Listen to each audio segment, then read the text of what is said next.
CV and to have seen your application, and congratulations for being shortlisted. Allow me to say that we will have a brief session with you to get to know you better and how you are suited for the position we advertised for and for which you applied. And so this morning, I will ask my colleagues here to introduce themselves to you. And once that has happened, we will come over to you. Welcome, FCPA. Thank you, Chair. Na Bwana Chobando. Good morning. Yes. Nipande. Oh. Yes. Yeah. Good morning. Good morning, sir. Yeah, naitwa Bwana Andrew Tanui, mwanachama wa chopo hili la uteuzi na karibu. Thank you, Mr. Tanui. Good morning. Morning, Madam. Caroline Kichuku, a member of the panel. Thank you, Catherine. Good morning, George. Morning. My name is Adam Solo, a member of the selection panel. Thank you, Mr. Adam. Good morning, George. Morning. My name is Nicodemus Bore, a member of the panel. Thank you, Mr. Bore. Good morning. Morning. My name is Fatuma Ali Soman, a member of this panel. Thank you. Good morning, Mr. Jobando. Jobando, thank you. Jobando. Morning. Na karibu sana. My name is 𝐿𝐶𝐞𝐨𝐵. I am a member of the selection panel. Thank you, Madam Koki. Good morning, Jobando. Good morning. My name is 𝐉𝐨𝐻𝐷𝐿𝐶𝐸 Misati. I'm a member of the selection panel, and we welcome you. Thank you so much. Now, Mr. Jobando, it's your turn to introduce yourself. It would be nice for you to mention what it is that you are bringing on the table for the IEBC. Give us your brief profile and mention if you have any honors awarded to you and if you are a member of any professional group. Please proceed. Thank you, Mr. Chairman. Yeah. My name is George Onyango Jobando. I come from Migori County, in a sub-county called Uriri. George Jobando went to school in a primary school called Golkado in Mobay County. Then I joined St. Joseph's Rapogi High School in Migori County for ordinary level. We used to call it O level. Then went for A levels at Gendia High School. Joined Egerton after that, graduated with a Bachelor of Arts in 1991. From the university, I joined Thabiti Finance, where I worked in operation, credit, and rose to the level of internal auditor. From Thabiti, I joined Trust Bank in the same capacity, but rose to the level of floor manager. Now, Thabiti collapsed. There was the 1999 banking crisis, and Thabiti was a victim of that banking crisis. So I joined the CBO, where I was made the program manager. In the program manager, I was exposed to fundraising, mobilizing fund. Then later, in 2007, the taps went dry. The development partners changed the dynamics of financing CBOs, and we had not set up that dynamics. So I joined immigration. Chance came in immigration. I joined immigration, where I was posted to Mombasa.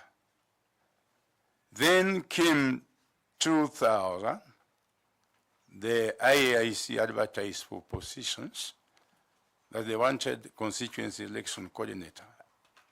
I tried my luck, and I was successful. I was employed as constituency election coordinator and posted to Bumola in Bungoma. Now, when we joined the IEC, the Interim Independent Electoral Commission, and posted to Bumola, I went in and settled in Bumola. Remember, there was no staff that we found. It was only us who was to start from the scratch. I quickly moved in, recruited staff, did voter registration, developed a new register, because the register of the defunct Electoral Commission of Kenya, 𝐎𝐶𝐾, had been cancelled, so we developed a new register, registered voters, did mapping, conducted voter education, and after that, I did the first referendum that was done in 2010. I did a referendum in Bomola, successfully did that referendum in Bomola. From there, we had just joined in as an IEC, which was a new body. There was no structure, and all of us had come from different areas. So we got involved in various by-elections because there was no electoral body, so by-election had not taken place for quite a long time. We had numerous by-elections. The IIEC saw it upon themselves to use the by-election forums as training session. We could go to any by-election, be trained, and then get involved as presiding officers. Then in that presiding officer, that is when I came alive practically with what election is, because we were made presiding officers in various polling stations. From Bomola, I went to Kiambu, that I never stayed. From Kiambu, I went to Samburu, where in the time that I went to Samburu, there was a lot of challenging environment in Samburu, because for somebody who had not passed Nyahururu like me, I'd only gone to Gilgil for pre-university training. There were a lot of challenges in Samburu. The insecurity level, because by that time they had massacred about 45 policemen in Sogota Valley, and also generally the geographical terrain in Samburu was so poor. There were no roads. I joined Samburu, developed, registered again, because the register that we used in the referendum was also cancelled. Registered voters, recruited personnel, did voter registration, then did my first general election in 2013. From Samburu, I went to Suna East. From Suna East, came to Nyakach. From Nyakach, where I did another general election, then my last station was at Alego, Usonga. That is where I worked last. From IEBC, I joined Migori County Public Service Board as a member of the Public Service Board. Mr. Chairman, in summary, what I want to say about Public Service Board, I was exposed to the whole amphitheater of human resource in Migori Public Service Board, because some of the duties, just in summary, that I did there was one, we were creating and holding, abolishing offices, recruiting personnel and promoting them, exercise disciplinary measures against personnel. Then I was also promoting values and principles of governance in the system, then estimating to the extent to which those values and the principles of governance had been implemented. Then we were also advising on the national planning performance based on personnel. I was also advising this SRC based on the remuneration, the pension, and the wages, the salaries of the staff. Now, in that area where I was advising the salaries and remuneration, that is very handy. It's very critical when I join IEBC, because I was there. We have a very knowledgeable, very hardworking, very resilient, and passionate secretariat, but there's delusion with their work. They are demotivated because of stagnation. So when I join IBC as a commissioner, I will take it upon myself, from the experience that I got when I was advising the Salaries and Remuneration Commissioner, to make sure that we improve the terms of the staff in IB. We can move from the scheme of service, the restricted scheme of service, to career progression guideline, so that we can improve the terms of the staff in IEBC. They are motivated, they are hardworking, but they are demotivated because of stagnation.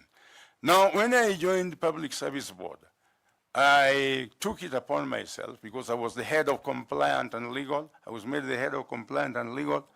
I took it upon myself to develop certain manuals that had not been developed since the inception of that Public Service Board. One, recruitment manual, equity development plan manual. We developed gender, sexual harassment manual, and the strategic plan that is on course. Now, when I come back to IEBC, Can I just, can I interject, because you've taken more than 5 minutes? okay, just 1 minute. Let me guide you. Okay. I mentioned to us why you left IBC, Oh. and then Joined. why you left IBC, and then number 2, whether you have had any by-election done where you are supervising. I left IEBC because I was looking for greener pastures. When we got the Public Service Board offered the greener pastures, I decided to take it over. Then I've not had by-election in my area of jurisdiction. I've just been attending by-elections in other areas. Okay. What other skills are you bringing on the table other than elections, public administration, and HR that you have mentioned? Yeah, thank you so much. What I'm bringing in the table, I've just talked about HR, human resource development. Yeah. Yeah. Okay, political management level, because in IEBC I've really interacted with politicians, because in IEBC we are supposed to midwife the political process. I've interacted with politicians, I've supervised them, I've made sure that they enforce the code of conduct. So that is one area that I'm bringing, the political management. Then also in the electoral areas, very knowledgeable in electoral areas, because I've had hands-on experience in managing election. Thank you. Appreciate that, getting to know you. I want to invite Caroline Kituku to ask you some questions. Carol, please. Thank you, Chairman. Mr. John Bando, good morning once more. Good morning once more, Mr. So one of the key mandates of the IBC is the facilitation of the observation, monitoring, and evaluation of elections. Are you aware of any current legislative reforms that have been put in place to enhance this role of the IBC? Thank you, Madam Karum Tuki. I'm not aware of the legislation, but one thing that I will know, that the legislation already exists on how to engage observers, on how to do evaluation, and also how to do monitoring. Thank you for that. Would you please tell us 3 things that IBC must do in order to realize this mandate? Thank you so much. One thing that they must do first, they must do what is called capacity building for staff. Then 2, they have to accredit the observers. And then 3, the evaluation, they have to do evaluation of election. Thank you, Chair, and thank you, Mr. Jambanda. I wish you the best. Thank you. I would like to ask Koki to ask you some questions. Please, Koki. Thank you very much, Chair. And Mr. Jobando, Yes, Mr. Cook. I want to ask you a question related to what you're saying, just to clarify. When did you join, is it ECK? No. Or IIEC? IIEC. When, in 2011? 2010. 2010. Yeah. And when you joined the 2010, you said that the register of voters had been cancelled. Yeah. So you are starting a new register. Yeah. Okay. When you say you conducted the referendum, which referendum do you mean? The 2005 referendum or 2010 referendum? The 2010 referendum. Okay. Yeah. And by that time, you had already reconstituted the register of voters. We had just done it when we entered in. And so what were you employed to do at the IEBC, at the IEBC? IEC had 3 roles. Yes. One was registration, another one was returning officer, and another one was coordinating. Okay. Those are the roles that I had. And you are based at the headquarters? No, I was based in Bomola at Bungoma, in Bungoma County. Okay. I was constituency election coordinator. Okay, very good. Now, the IEBC, the IIEC, IEBC usually has conduct voter registration drives usually around the elections, but they have a continuous voter registration mandate. Thank you. Why don't they do that throughout the period? Thank you. The continuous voter registration does not capture so many voters. So what they normally do at the times of election, they do what is called mass voter registration. Why don't they do that mass voter registration throughout to capture as many voters as possible? That mass voter registration might not be possible because of the cost involved. Okay. Yeah. So you have had people complain a lot about the disenfranchisement of young people, persons with disability, and marginalized communities in voter registration. Should you be successful, how are you going to rectify that situation? Thank you so much. Because disenfranchisement just come in because one of lack of documentation for registration, and also of vast areas. For example, when I was in Samburu. Now, when I come in, I can create mobile registration centers where we can reach as many people as possible.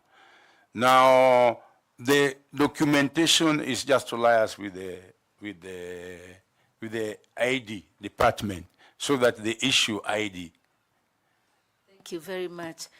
Just a small follow-up. You have been there for a very long time. For 13 years. For 13 years. Yeah. And the IEBC has been there for a long time. Yeah. Why haven't you created mobile registration centers, and why haven't you liaised with the registrar of persons? Madam Koki, we, especially during mass registration, we create mobile. Like when I was in Samburu, a case example, the area is so vast that if you don't create mobile clinics, you cannot reach as many people as possible. I'm asking why haven't you done that already instead of waiting to when you become a commissioner to do it? Why haven't you done it in the last 13 years? No, that's why I'm saying it's there, but during mass voter registration. Yeah. Thank you very much, Mr. Jubando, and all the best. Thank you, Chair. Thank you very much. I come to FCPA Tanui. Please, FCPA. Thank you, Chair. Bwana Chobado, you say that you left IBC for greener pastures. Yes. The current engagement you have with the Migori County Public Service Board, is it part-time or full-time? It's full-time. Oh, it's a full-time responsibility. Engagement, yeah. Okay. Now, one of your revelation here is that the current secretariat of IBC are disillusioned, demotivated, and that if given an opportunity as a commissioner, you will change their current scheme of service to career progression guideline. Yeah. Kindly expound that, given the mandate of commissioners as a governance body. Yes, thank you so much. Career progression guideline is just a movement of promotion based on performance, as opposed to the restricted scheme of service that has what is called salary gaps and job group caps. So as a commissioner, we'll consult with the salaries and remuneration so that they take it upon themselves to see how they can create good terms of service for the staff. Any reason why that has been the case? Yeah, we inherited a scheme of service that was prepared by Pete Mavic, and I think it had some pitfalls. It has never been prepared up to now, since ever. And that was never brought to the attention of commissioners?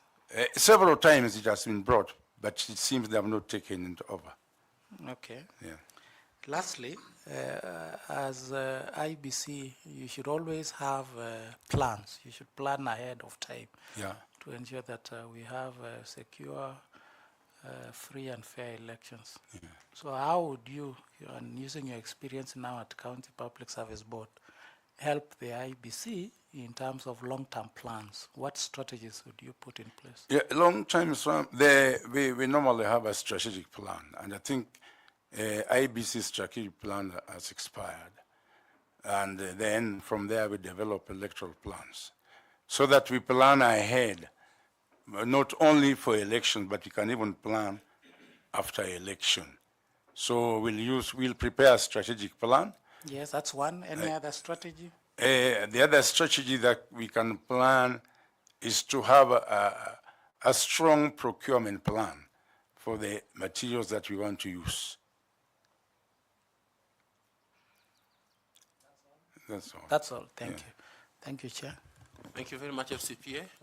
Evans Misati, would you like to ask, please? Thanks so much, Chair. Ubando, Yes, thank you. I wanted to ask you, because you have mentioned your experience in being a constituency elections manager. Now, from where you sit, Yeah. Your understanding of the role of the commissioners and the secretariat, Yeah. particularly in recruitment and supervision of staff.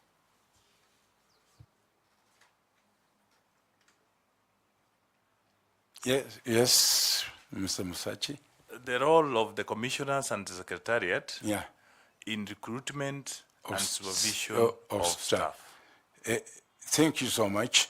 It's the commissioner's role to recruit staff, though they can be assisted by the secretariat, especially the head of HR, but it's the commissioners who recruit staff. And then they supervise the staff that they have recruited. What are the distinct roles between the secretariat And the commissioners. and the commission in recruitment of staff? I've repeated the question. The commissioners are the ones who recruit the staff of the secretariat. And then they offer strategic oversight to the staff. Each and every staff have their immediate supervisor, but then they are supposed to offer strategic oversight to the staff, what the staff do. As a follow-up to the same question, we have seen some applications from people working in IBC, yourself and others who have worked in IBC before. Do you see any conflict if they get an opportunity and they are appointed commissioners, where now they are going to be supervising the people, some of the people who are senior than them when they are still working? I don't see any conflict because responsibility comes with higher roles. And it's the definition of those roles that will have to be adhered to. Because the staff have signed a code of conduct that they have to follow, they have to adhere to the law. So there will be no conflicts. The commissioner will just be doing their job as per the defined procedures in the HR manual. And then the secretariat will also be doing their duty. And it's not only in IBC that we find staffs. There are in most institutions, some staffs who are junior have had senior positions. Now, when they have had a senior position, the lower staffs are bound by the law to follow the instructions as per the guideline. So I don't see any conflict. Thank you, Chair. I wish you all the best. Thanks. So, Jobando, what do you mean by strategic oversight? Strategic oversight is an oversight that points at particular deliverables. Okay. Yeah. How many staff report to the commission? The staff that report to commission, they're about 700. All the staff reports to the commission. But the commission oversight at the committee level, where they're heading various committees. When you're working in Bumula, who are you reporting to? I was reporting to the regional election manager. Is that regional election manager a commissioner? No, it's not. But you said 700 staff report to the commission. By extension, they report to their immediate supervisors, but overall, it's the commission that offer an oversight. So how many staff report to the commission? The staff that report to the commissioner, these ones are the various directors. Okay, I will invite Ms. Fatuma to ask some questions. Fatuma, please. Thank you, Chairman. Mr. Onyango, Yes? it is expected that the youth in the next general election will be a bigger percentage.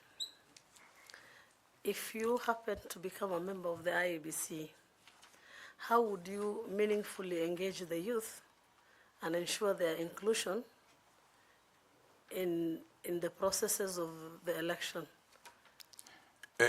Thank you, Madam Fatuma. One major area that the youth must be involved in the employment of temporary staff, we normally employ the youths so that they own the whole process. Now, secondly, the youths, when it comes to registration, we can offer some attractive, certain things that are attractive to the youth. We can use digital platform that are attractive to the youth so that we get them or talk to them or sensitize them on what they are supposed to do, like Facebook, Instagram, WhatsApp, where we can do that in order to get their number.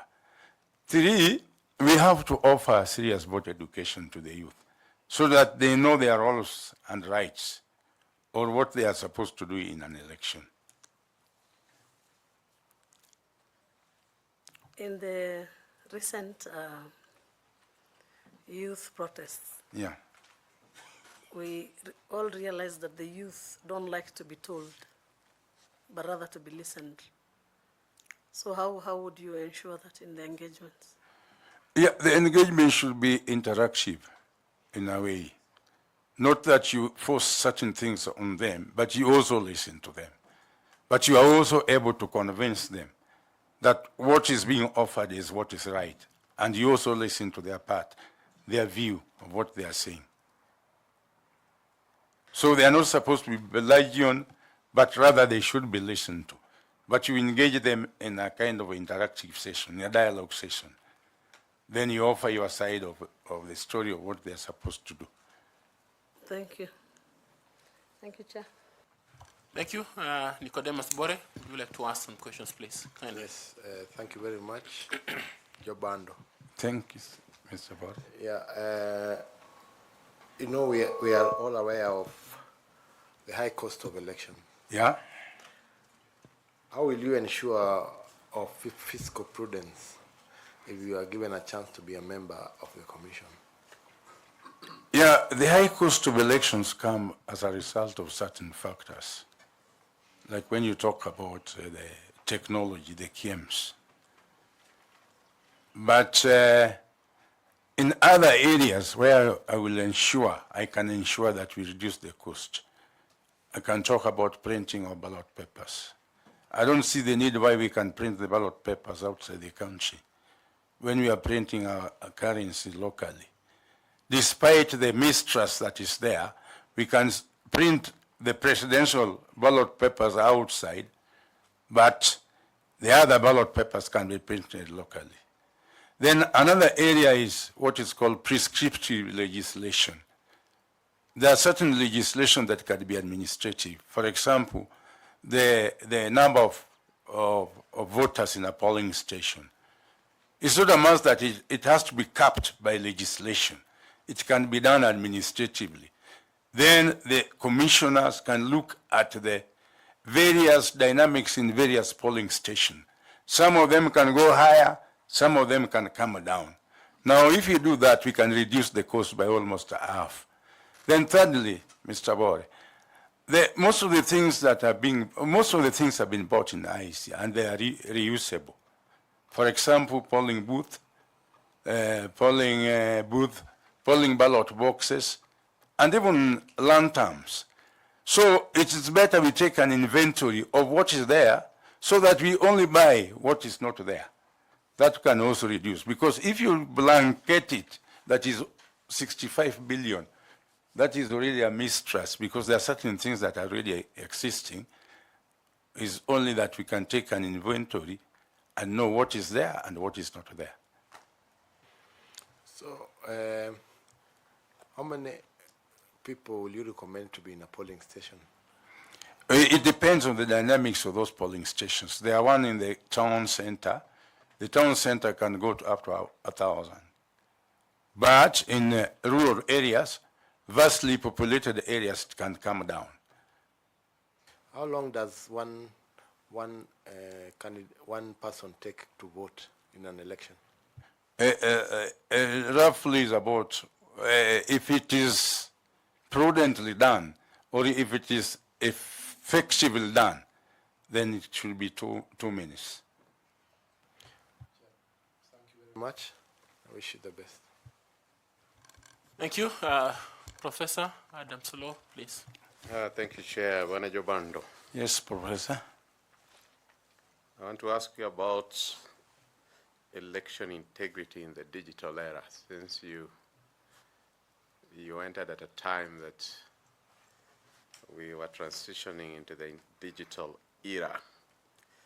So what is election integrity, and how best can IEBC ensure integrity of election results during the digital era?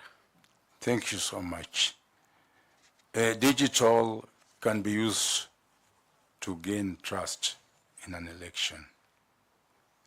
We can use digital platform to identify voters. We can use ICT to identify voters. We can use digital platform to educate voters. Or we can use digital platform also to interact with our voters. Now, what I mean by digital identification is that when a voter comes to vote, in fact, it limits a lot of malpractice. When the voter is identified digitally, then we prevent the area of malpractice, where a voter who did not turn up at the polling station can vote, or somebody can misuse a voter who has died to use his credentials to vote. So digital identification of voters is key as far as integrity of voters are concerned. Thank you. Let me take you to another area, given your experience at IEBC. If you were made a commissioner, what would you do? Because there'll be a lot of pressure from politicians. What will you do if pressured to amend or threatened to amend party lists? Let me give you an example. Right now, there's already a debate on the replacement of John Mbadi. Ideally, it should be a no-brainer. Yeah. But there's contestation over who will be the replacement. Yeah. And we've heard of so many times in which parties sent party lists, and then after they have been gazetted, again, there's a request that change this to this. You've been there. Yeah, What would you do? thank you so much, Professor. Professor, there was a reason why the party list was supposed to be submitted to the IEBC 45 days to election. And once it has been submitted, it cannot be amended. Because there were certain things that we are trying to avoid the misuse of that list, or to avoid the people who contested to come back and say that after losing, Then they say that they also want to be in the party list. So the party list, as it is, we have to stick to the law. It's 45 days to election, and it cannot be amended. Now, when we come to the question of party body, I think it's no-brainer, just as you have said, the next person should take over in the party list to replace Mbadi. Thank you, Chair.